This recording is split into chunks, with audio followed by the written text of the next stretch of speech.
O cheiro de café requentado com pão amanhecido ainda pairava na casa quando acordei. A luz do sol batia fraca na parede da sala, revelando as marcas de umidade e mofo que já faziam parte do cenário. Meu colchão velho estava no mesmo canto de sempre, ao lado do sofá rasgado, no chão frio de cerâmica rachada. Aquele era o meu lugar. Não porque alguém disse que era, mas porque era o único onde ainda me deixavam deitar. Eu tinha 10 anos. 10 anos e uma vontade enorme de voltar no tempo. Antes do Paulo aparecer. Antes da minha mãe parar de me chamar de o meu anjinho. Antes de tudo desmoronar. Paulo chegou como quem toma posse. Alto, sempre com a camisa aberta até o peito, voz grossa e um olhar que nunca me encarava direto, como se eu fosse um incômodo no canto da sala. Nos primeiros dias, minha mãe tentava disfarçar. Me dava um beijo apressado na testa, deixava meu cuscuz no prato e corria para cuidar dele. Mas logo isso também sumiu. O beijo. O cuscuz. O cuidado.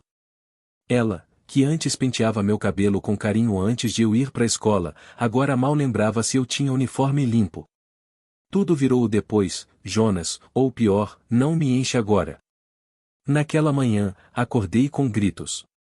A porta da cozinha estava encostada e dava para ouvir tudo.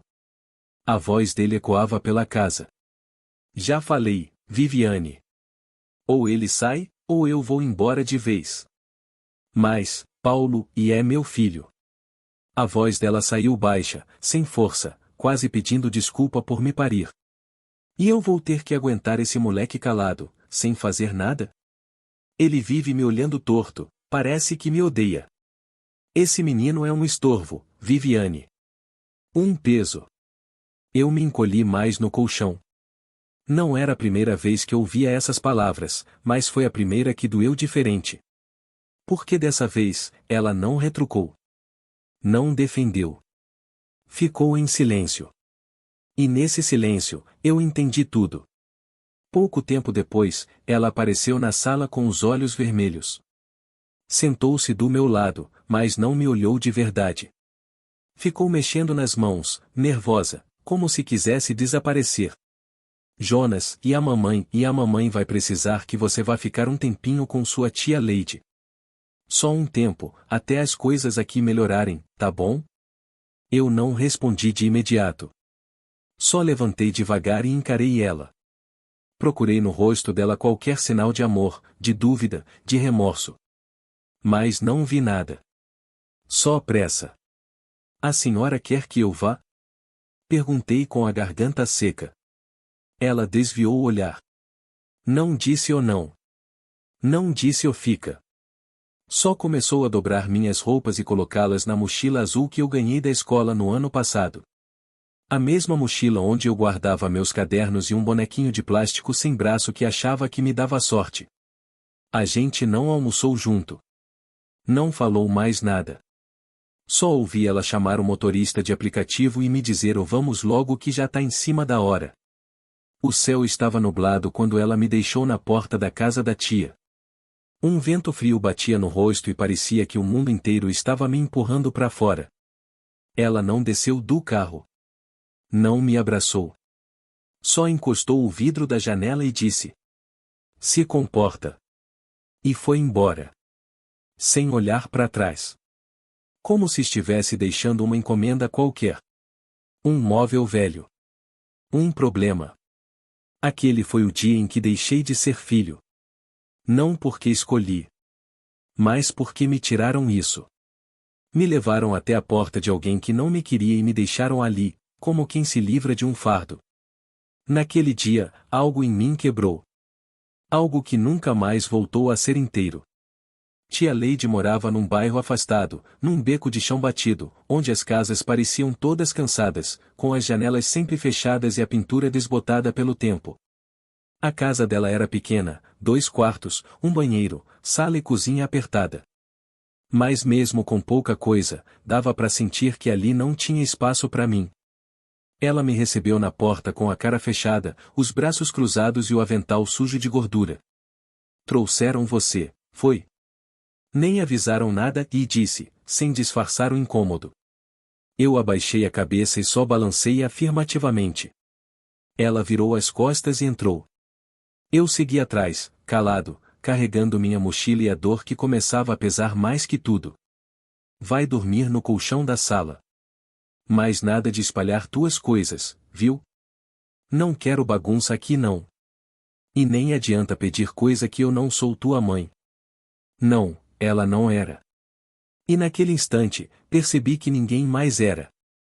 Tia Leide tinha 2 filhos, o Júlio, de 15 anos, e Márcia, de 13. Eles não gostavam de mim. Nunca tinham gostado, pra falar a verdade. Júlio era do tipo debochado, vivia me chamando de homem mendigão, encosto, o rejeitado. Márcia só me ignorava, como se eu nem existisse. E Leide era daquelas pessoas que só sabiam amar do jeito duro, se é que isso era amor. Na primeira noite, tentei dormir, mas o barulho da televisão ligada na novela, as risadas dos primos e o aperto no peito me mantiveram acordado. Eu olhava pro teto e sentia um vazio que nenhum cobertor tapava. No café da manhã seguinte, não tinha nada para mim. Leide colocou cuscuz e ovo para ela e pros filhos. Eu fiquei ali, em pé, esperando. Ela percebeu, mas fingiu que não. Se quiser comer, tem um resto de pão de ontem dentro da sacola. Mas não fica de manhã não, viu? Aqui não é pensão. Eu não chorei. Não ali, não na frente dela. Só balancei a cabeça e fui procurar o pão, duro como pedra. Sentei num canto da cozinha e comi devagar, tentando ignorar o buraco no estômago e o outro, ainda maior, no coração. Na escola, não era diferente. A tia me matriculou numa pública perto de casa, mas eu cheguei atrasado no ano letivo. Entrei numa turma onde ninguém me conhecia, e logo perceberam que eu era o menino que foi expulso de casa. Crianças têm um jeito cruel de descobrir a dor dos outros. Começaram os apelidos. Os cochichos. Os olhares. A professora era boa, tentava me incluir, mas era difícil aprender qualquer coisa com a cabeça cheia de saudade. Saudade da minha cama, da minha casa, da minha mãe.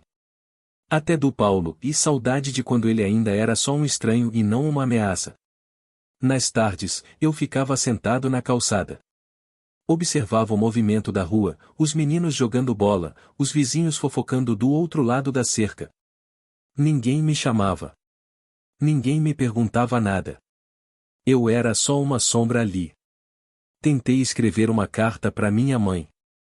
Peguei uma folha do caderno e escrevi: Mãe, tá tudo bem aqui. A senhora vai vir me buscar quando? Eu tô com saudade. Juro que vou me comportar. Eu sinto sua falta. Me perdoa se eu fiz algo errado. Mas não tinha para onde mandar. E mesmo que tivesse, será que ela leria? No fim daquele mês, Leide me deu uma lista. A partir de agora, é você quem vai lavar os pratos depois do jantar. Também vai varrer a casa de manhã e ajudar a cuidar do banheiro. Não quero preguiçoso aqui. Eu aceitei calado. Não porque achava justo. Mas porque entendi que, ali, para continuar existindo, eu precisava merecer o espaço que ocupava. E assim foram passando os dias. O colchão no canto da sala virou minha cama fixa. As tarefas viraram rotina. As palavras duras, parte do dia. Aos poucos, fui me apagando. Esquecendo que tinha uma mãe, uma infância, uma casa. Me tornando apenas alguém que morava ali, mas que nunca foi dali. Aquela casa nunca foi minha. Eu apenas estava lá. Como uma visita indesejada que ninguém teve coragem de mandar embora. E isso, de alguma forma, doía mais do que a própria rejeição. Acho que foi nesse ponto que eu deixei de esperar alguma coisa dos outros.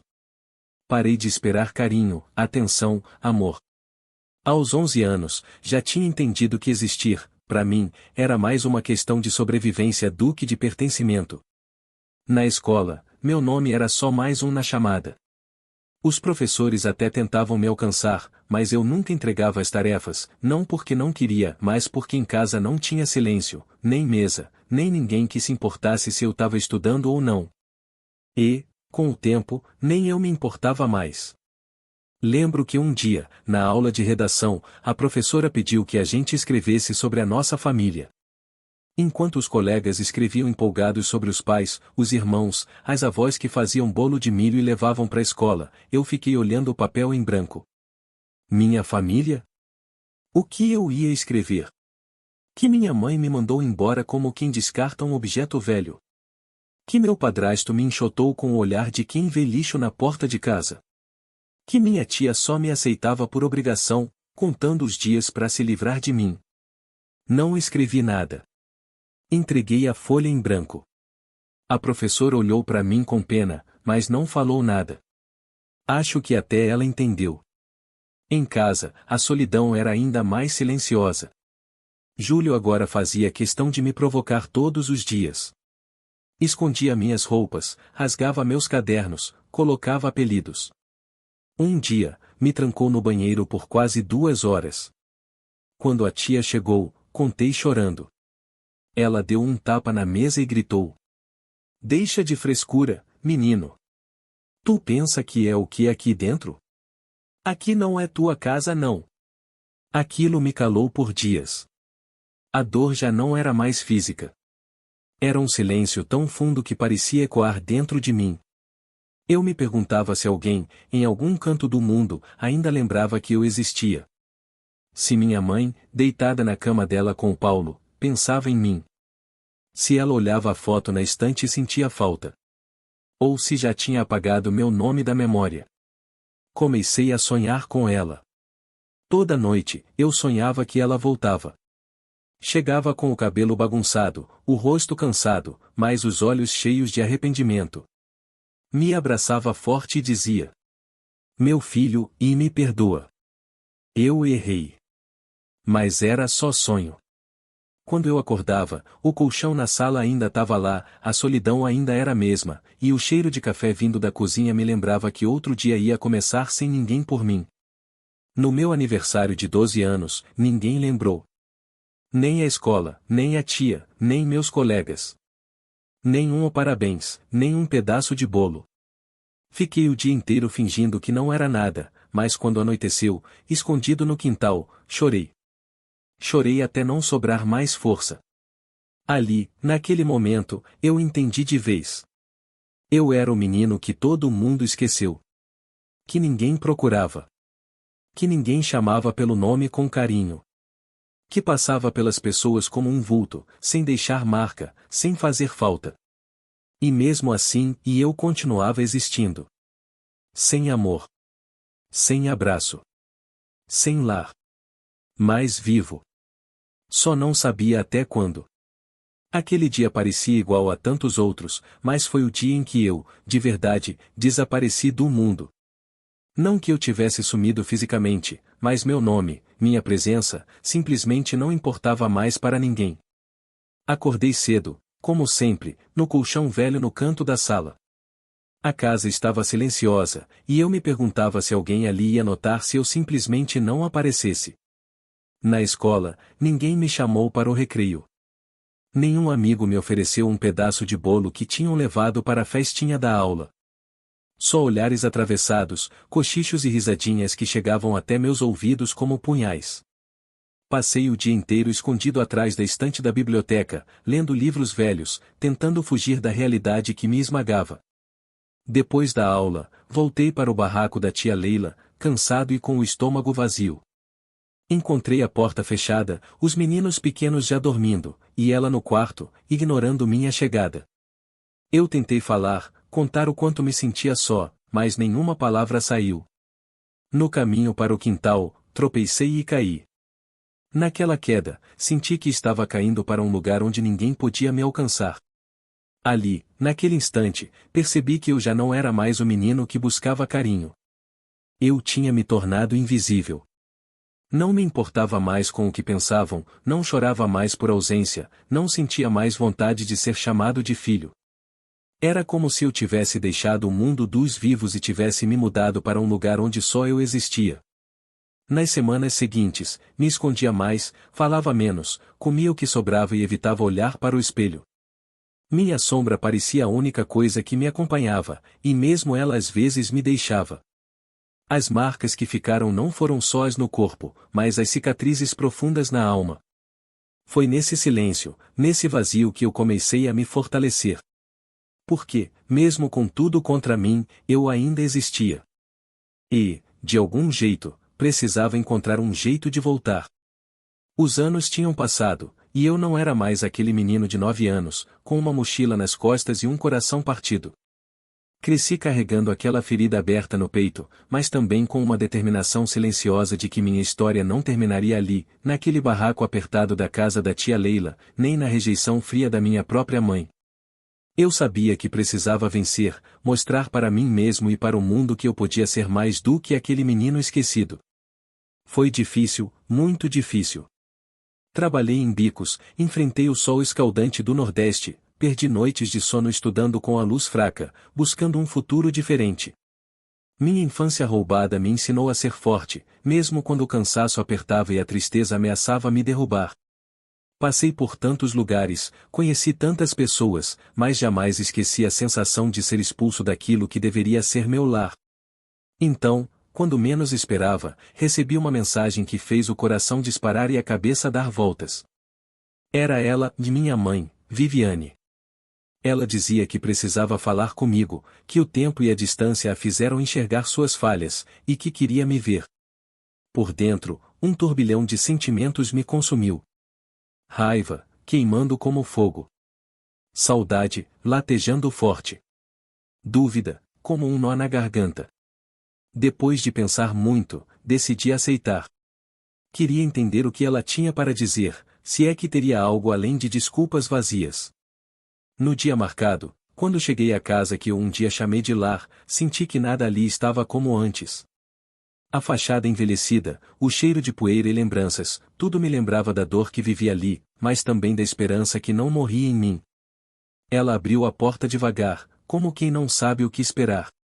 O tempo havia marcado seu rosto com linhas de cansaço e arrependimento. Seus olhos evitavam os meus, mas não consegui esconder o quanto queria ver uma faísca de amor naquele olhar. Ficamos ali, só nos olhando por alguns segundos que pareceram horas. O silêncio falava por nós. Foi então que ela falou, com a voz trêmula. Jonas, eu errei. Fui fraca, egoísta, e não sei se mereço seu perdão. Mas quero que saiba que você sempre foi meu filho, e sinto muito por tudo que passou. Aquelas palavras, simples e dolorosas, rasgaram meu peito. Ela, que me tinha deixado sozinho quando eu mais precisava, agora pedia perdão diante de todos que ali estavam. Eu, com o coração pesado, respirei fundo e respondi. Eu também errei, mãe. Mas o que importa não é o passado, e sim o que a gente pode fazer daqui para frente. No meio daquele reencontro tenso, o cheiro do café com pão amanhecido ainda flutuava no ar, me trazendo uma sensação estranha de nostalgia misturada com dor. Ela me convidou para entrar, e pela primeira vez, senti um resquício de lar dentro daquela casa. As conversas foram difíceis, as lágrimas vieram com força, e aos poucos fomos desmontando muros que o tempo e o silêncio construíram. Naquele dia, entendi que o perdão não apaga as feridas, nem muda o que já foi vivido, mas tem o poder de abrir portas para um futuro diferente. Eu, que um dia fui expulso de casa, voltei para ser filho. Não um filho perfeito, mas um filho que escolheu não carregar apenas o peso da dor, um filho que escolheu tentar reescrever sua história. E assim, entre lágrimas, abraços e promessas, começamos a curar as cicatrizes que pareciam impossíveis de fechar. Essa é minha história, uma história de dor, luta e, principalmente, de esperança.